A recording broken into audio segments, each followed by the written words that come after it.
You don't hear much about the Tyre Nichols murder case, and I suspect there's a reason why that such a savage killing has faded out of the mind of Americans. You consider last election period, George Floyd weighed heavily on the minds of everyone, and I would argue that Tyre Nichols was killed in a much worse fashion than George Floyd. So here's some news coming out of Memphis in the Tyre Nichols case, the trial of the five officers. And I would imagine that some of the things you're going to hear will give you reason to understand why the Black Lives Matter and the mainstream media are not covering this.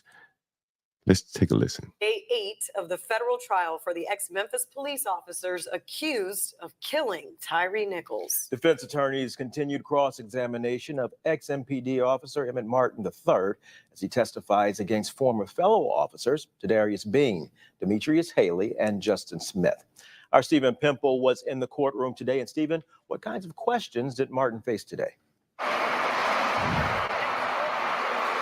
Rudy Pepper, that's right. Lots of questions revolved around the mindset of Emmett Martin when he was heading into that traffic stop with Tyre Nichols. Now, Martin has previously testified he was mad at Nichols for running, and that is why he beat him. But today, Martin told the court he was also frustrated because earlier that same day, he missed on 2 other arrests. Now, much of the events in court today surrounded the cross-examination by Martin Zumack, defense attorney. I want you to pay close attention to what he's saying about he missed on 2 arrests. This would be prime pickings for Black Lives Matter or the Democrat defund the police type movement. For Justin Smith, the team leader for the now disbanded Scorpion Unit. Martin says Scorpion Unit members are under constant pressure to make arrests or face being replaced. The first miss that he discussed was when he and Demetrius Haley went to serve a warrant to someone at a Binghamton apartment, but they weren't there. Then Martin said they got a tip about people selling Glock switches at another apartment complex.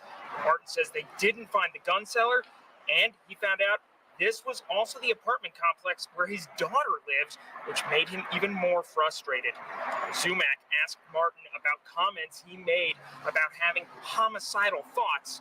Martin said he did have homicidal thoughts in the days right after he was run over by a car months earlier, but not on the day of Nichols' arrest. Now, coming up at 6, we'll hear from the ex-girlfriend of one of the former officers and how she received a grisly photo the night of Tyre Nichols' arrest. Live in downtown Memphis. You know, there were a lot of allegations that Tyre Nichols was dating the woman that the police officer, one of the police officers. And I find it interesting that the police officer just sent the photo to some woman, and then she goes on to say that he sent her other photos, which are all against police policy.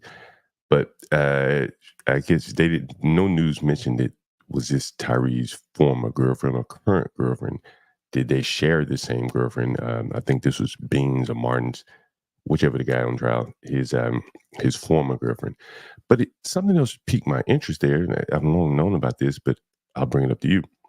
He was on this Red Dog unit, this crime suppressive unit. I'm sorry, not Red Dogs. It was Scorpion unit. And the police chief, when I saw her name, it caught my interest there. And here is the Memphis. Sorry, I keep saying Memphis. Here's the Memphis police chief here. I want you to take a look at her. Let me see if I can find it. Here's the police chief from Memphis. As she once was once part of the Atlanta Police Department. And she oversaw a hyper-aggressive street crime unit, and she named it the Red Dogs. And I think it was running every drug dealer out of Georgia. That was ultimately disbanded following a public backlash and a series of lawsuits. So this lady didn't learn her lesson. She went on to Memphis, and she renamed her hyper-aggressive street unit the Scorpions. But they carried the same tactics and policies, including, I guess, quotas for arrests. So let's just scroll down. We'll look at some headlines. Sterling C.J. Davis, Memphis police chief, who once led the aggressive Red Dog team. And you'll see all of the headlines. Notorious disbanded Red Dog, looking at Atlanta's Red Dog unit. The Red Dog unit was criminal. And on it goes. Red Dog versus Scorpion unit. Take a look at this comparison here if we can. The Red Dog unit was dismantled after public outcry about 10 years ago, and steps have been taken to prevent similar incidents. Now, this article was written 2023, last year, but this lady had the Scorpion unit going, just in a different city. You fail upwards in government. More and more details coming out linking the Memphis police chief to the city of Atlanta. The West Tennessee police chief, Tennessee, worked with APD during the time a task force similar to the one used in Tyre Nichols' traffic stop was implemented. I'm very familiar with Atlanta. I live not far from there. This Red Dog unit used to wreak terror throughout Atlanta with their tactics. And of course, the first thing I thought about was Red Dog and the killing of Katherine Johnson. If you look up Katherine Johnson, the story may not be familiar to you because it's not politically valuable, but here was this 92-year-old woman shot and killed when an undercover tactical unit entered her home during a botched drug raid. Greg said the video showing several Memphis police officers beating Nichols brought back negative memories about aggressive police tactics. And in this instance, I tend to agree with the people that are calling out the strong-arm police tactics. These police departments are basically rotating around people who are failing at their job and failing the citizens, and they're releasing criminals. Homicidal tendency police officers, as we mentioned in the previous video, you're introducing these type of people and giving them the power of the police force. Someone with homicidal tendencies, and he did just that. He killed Tyre Nichols, and he texted the message to his girlfriend after the murder there.